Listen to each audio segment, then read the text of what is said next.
My name is John, and for 20 long years I believed that my marriage with Elizabeth was an unbreakable bond, a union founded on trust, devotion, and the comfort of shared memories. I spent years building a life that, by all outward appearances, was ideal, a loving home, a solid routine, and an unwavering partnership. I never imagined that behind the gentle smile and tender touch of the woman I adored, a secret so profound was concealed. That secret was a double life, one that would shatter everything I thought I knew. It all began subtly. In the early days of our marriage, I admired Elizabeth's independence and her unwavering work ethic. I assumed her occasional late-night phone calls were related to her busy schedule at work or meetings with clients. Yet, as the years passed, those late-night conversations grew more frequent. I noticed her excuses for missing dinner, her unexplained absences during weekends, and the guarded nature of her personal space. At first, I dismissed these as trivial anomalies that any long-term relationship might encounter. I told myself that everyone had secrets, and perhaps I, too, harbored small imperfections. I never dreamed that these peculiarities were the beginnings of a hidden truth. One chilly autumn evening, while I was rummaging through our study to locate an old document for a work project, I discovered a folder tucked away behind a stack of forgotten papers. It was unassuming at first, a simple manila envelope with the word personal scrawled on the front. My heart beat faster as I hesitated.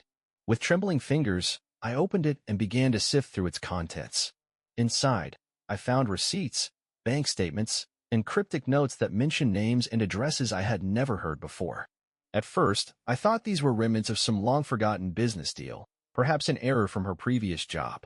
But the documents told a different story. They painted the picture of a woman leading a double life. My hands shook as I scanned the pages. The dates spanned almost 2 decades. Each receipt and bank record bore details that were inexplicably at odds with the life we had shared. I felt my chest tighten, and an icy dread crept through my veins. Slowly, the horrifying possibility emerged in my mind. Elizabeth had been working as an escort. The realization was like a hammer blow to the very foundation of my existence. I reread each document, my vision blurring with unshed tears, struggling to reconcile the loving partner I thought I knew with the stranger whose actions now spilled from every line of evidence before me. For hours, I sat in stunned silence, the scattered documents forming a mosaic of betrayal that I could not ignore. Memories of our early years together flooded my mind, the times when Elizabeth's laughter filled our home, the tender whispers of love exchanged in the quiet of the night, the promise we made to always be there for each other. I wondered when the seeds of deceit had been sown. Had I missed the signs all along? The thought that I might have been oblivious to her hidden life left me questioning every moment we had shared. I felt betrayed not just by her actions, but by my own inability to see what was right in front of me. The shock gave way to a storm of emotions, anger, disbelief, and profound sorrow warred within me. How could the woman I had loved, who had been my companion through both laughter and tears, be capable of such deception? The documents were undeniable. I spent that long night rereading every piece of evidence, trying desperately to piece together a coherent narrative. I searched for an explanation that could justify the unimaginable, a justification that might restore the image of the woman I once knew. But each new detail only deepened the wound. In the pale light of dawn, I realized that I was standing at the crossroads of my life. I was caught between clinging to the illusion of our past and confronting a painful, fractured reality. Every word I had ever exchanged with Elizabeth now resonated with a bitter irony. The warmth of her voice, the light in her eyes, all of it was now tainted by the revelation of her secret. I knew I had to confront her, but the prospect of doing so filled me with terror. The very thought of asking her to explain, to justify her actions, was unbearable. Yet, I also knew that avoiding the truth would only allow it to fester, undermining the very foundation of our shared history. As I sat alone in the quiet of our study, I began to record my thoughts in a journal, a desperate attempt to capture the turbulent emotions and conflicting memories. I wrote about the moments of joy we had shared, juxtaposing them with the painful reality of the betrayal. I questioned how I could have been so blind, so utterly deceived. The hours passed slowly as I documented every shred of evidence, every detail that now defined my new reality. With each word I penned, the painful truth became more real, and the life I had believed in began to crumble around me. By the time the first rays of sunlight filtered through the window, I had made a decision. I could no longer live in ignorance, clinging to the remnants of a past that was now irrevocably altered. I resolved to confront Elizabeth, no matter how heart-wrenching the truth might be. I knew that the coming conversation would change everything.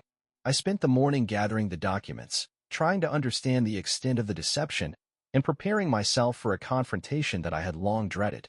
I rehearsed what I might say, though every possible scenario filled me with dread and uncertainty. In that solitary morning of bitter revelation, I experienced an overwhelming sense of isolation.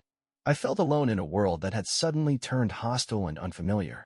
The woman I thought I knew had hidden an entire second life from me, one that spanned decades.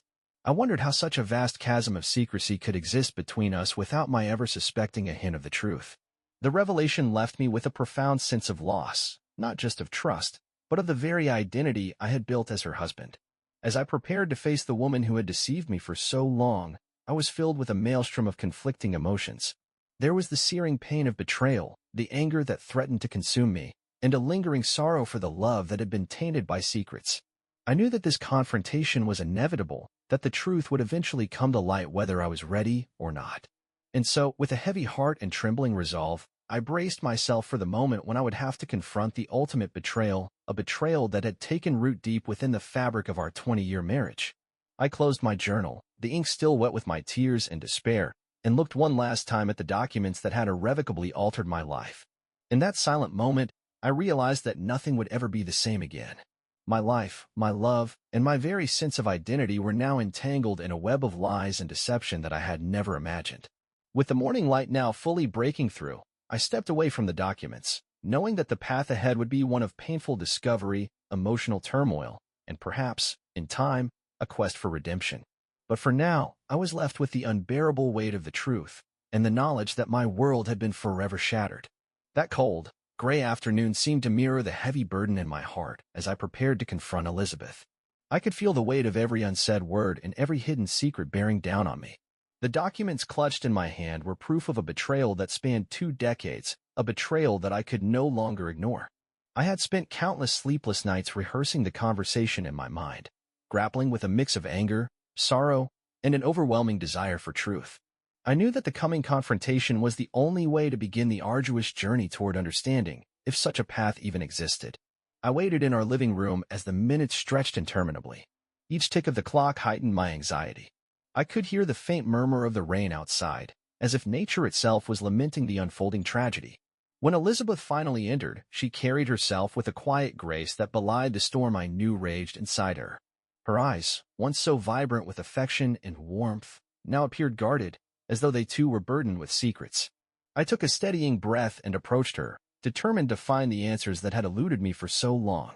"Elizabeth," I began, my voice trembling as much from cold as from the intensity of my emotions. "We need to talk." Her eyes widened ever so slightly, a subtle sign of the surprise that flickered across her features.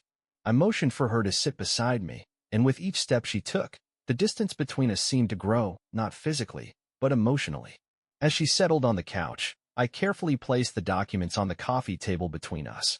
The silent evidence of her double life was laid bare, a stark reminder of the truth that could no longer be hidden. For a long, agonizing moment, the room was filled with nothing but the sound of our breathing and the quiet hum of the rain. I searched her face for any sign of recognition, any hint that she understood the magnitude of the betrayal. Then, with a quiet sigh, she began to speak. Her voice was soft, almost fragile, as if each word required great effort to release. "John, I never intended for you to find out this way," she said, her eyes brimming with regret.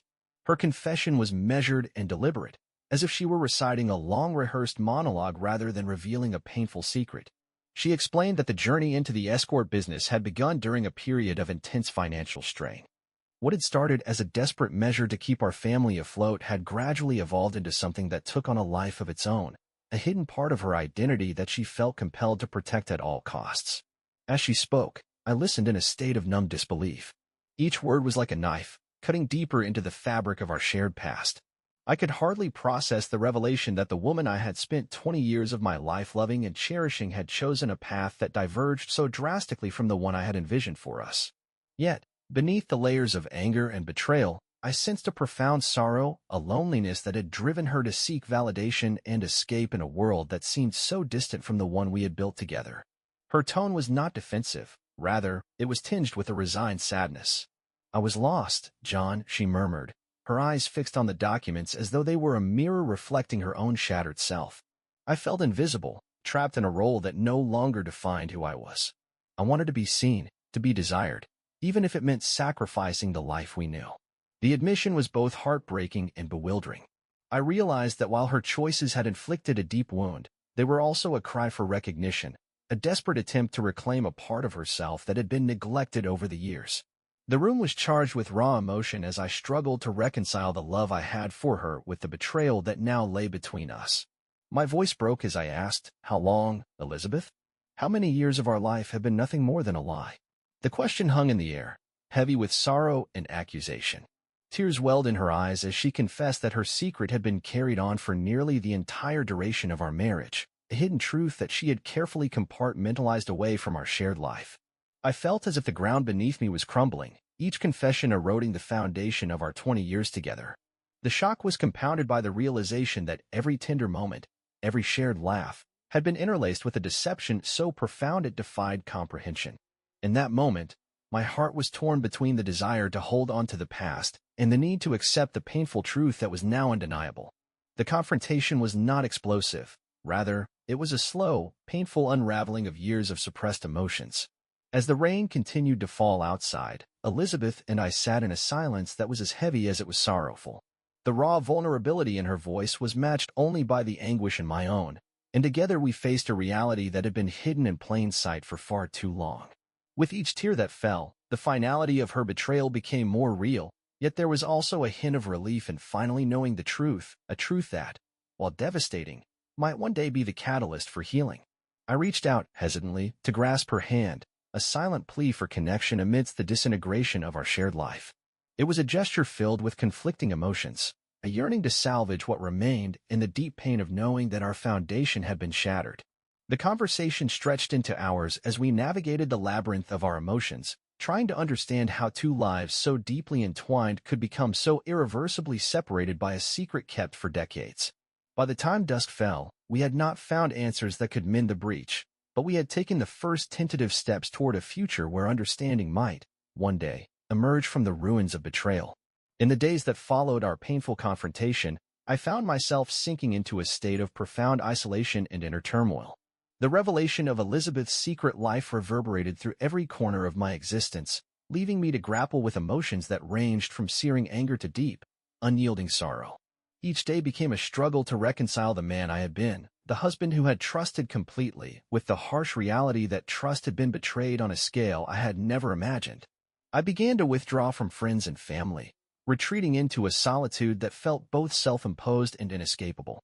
The familiar walls of our home, once a sanctuary of shared memories and laughter, now echoed with silence and painful reminders of a love lost to deception.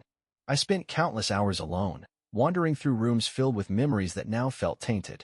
Every photograph, every memento, was a reminder of a time when I believed in a future built on unwavering trust and affection. Nights were the worst. I would lie awake, haunted by the countless what-ifs and why-did-yous that tormented my mind. The darkness of the night seemed to amplify the despair I felt, and sleep became a fleeting refuge from the relentless pain. I turned to journaling as a way to confront the torrent of emotions swirling within me. Each word I wrote was an attempt to make sense of the betrayal, to document the internal battle between love and loathing, between forgiveness and vengeance. In the quiet of those long nights, I found myself revisiting every detail of our 20-year marriage, the moments of joy, the small acts of kindness, the promises whispered in the dark. How could all of it have been overshadowed by a secret so enormous, so deeply hidden, that it defied comprehension? The memories that once filled me with warmth now only deepened the wound, creating a chasm of regret and disbelief. I questioned whether I had been complicit in my own suffering, wondering if I had somehow contributed to the circumstances that led Elizabeth down this destructive path. The isolation took on a physical form as well. I stopped engaging in activities that once brought me solace. I abandoned the hobbies that had once filled my spare hours, convinced that nothing could now bring me the comfort or joy they once had. Social gatherings, once a source of light-hearted laughter, became unbearable. I could no longer face the conviviality of friends who remained blissfully unaware of the storm that had upended my life. Instead, I retreated further into a shell of introspection and sorrow. In this dark period, I began to search for meaning in the betrayal, a way to understand the choices that had led Elizabeth to live a double life. I read voraciously, seeking solace in books on psychology, relationships, and the complexities of human behavior. I sought to learn how trust could be so fundamentally broken and whether forgiveness was ever possible after such a revelation. The answers were elusive, hidden among theories and half-truths that only deepened my confusion. I wondered if I would ever be able to piece together the fragments of our shattered life into a coherent whole. Despite the overwhelming loneliness, there were moments when I sensed a glimmer of understanding. I began to see that, for Elizabeth, the lure of a hidden life had not been solely an act of betrayal, but also a desperate attempt to fill a void, a need to be seen, to feel powerful, to reclaim an identity that had been diminished by the mundanity of everyday life. This realization did little to soothe the pain, but it offered a faint ray of perspective in an otherwise bleak existence. It was as if the betrayal was not just about infidelity, it was about the profound isolation that had crept into her heart and, by extension, into ours. Every day, I battled with conflicting emotions. Anger flared up unexpectedly, lashing out at the ghost of a past that could never be reclaimed. Yet, in quieter moments, I felt a sorrow so deep that it threatened to overwhelm me. I began to question my own identity as a husband, as a man who had once prided himself on unconditional trust and love. How could I reconcile the image of the woman I had loved with the reality of her hidden life? And how could I ever rebuild my sense of self after having my entire world upended? As the weeks turned into months, the isolation and inner turmoil became my constant companions. I found myself teetering on the edge of despair, the memories of our once happy marriage now mingled with the bitterness of betrayal. I sought refuge in the silence of long walks at dusk and in the solitary refuge of my journal, where every entry was both an outpouring of grief and a cry for help. In these moments, I began to glimpse the possibility of healing, a slow, painful process that might one day allow me to forgive, not for Elizabeth's sake alone, but for my own. I knew that clinging to the past would only imprison me further in a cycle of pain, and yet the thought of moving forward felt equally terrifying. I questioned whether there was a path back from this darkness, a way to salvage the remnants of trust and rebuild a future out of the ruins of our 20-year marriage. Every day was a battle between the desire to retreat into bitterness and the faint hope that understanding might eventually emerge. I longed for closure, for a definitive resolution that could help me come to terms with the betrayal. And yet, I also recognized that some wounds are not meant to be fully healed, that they become a part of who we are, shaping our future in unexpected ways. In the solitude of those long, painful nights, I began to accept that the process of healing would be neither linear nor complete. The betrayal had left an indelible mark on my soul, one that time alone could not erase. Yet, amidst the darkness, I clung to the idea that every scar had the potential to serve as a reminder, a testament to the resilience of the human spirit in the face of overwhelming loss. I resolved that, even if I could never fully forget, I would strive to find a way to move forward, to rebuild my life piece by piece, even if it meant accepting that the love I once knew was forever altered. And so, as I stand at the precipice of an uncertain future, I am forced to confront the truth that my life will never be the same again. The betrayal is a part of me now, a painful chapter in a story that continues to unfold. Yet, in this inner turmoil and isolation, I have also discovered a quiet determination to seek understanding, to explore the depths of my own heart, and to learn whether forgiveness might one day be possible. The journey is far from over, and the wounds may never fully mend, but with each passing day, I take another tentative step toward a future where the pain no longer defines me entirely. In the months that followed the revelation, I slowly began to search for a way out of the darkness, a path toward healing and, perhaps, acceptance. The confrontation with Elizabeth had left an irreparable mark on my soul, but it also forced me to confront the truths I had long ignored.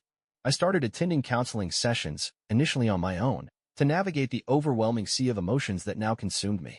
With each session, I learned that healing was not about erasing the past, but about finding the strength to live with it, to embrace the complexities of love and loss. As I sat in the quiet confines of the therapist's office, I began to see that forgiveness was not a simple act of absolution, but a process, a slow, deliberate journey of understanding and acceptance. I revisited the memories of our early years together, trying to piece together the moments of genuine joy and tenderness that had once defined our life.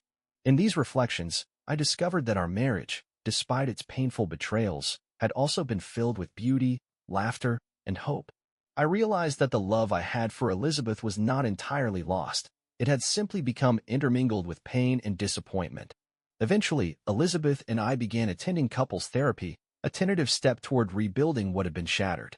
In the shared space of our sessions, We explored the intricacies of our emotions and the deep-seated fears that had driven us apart.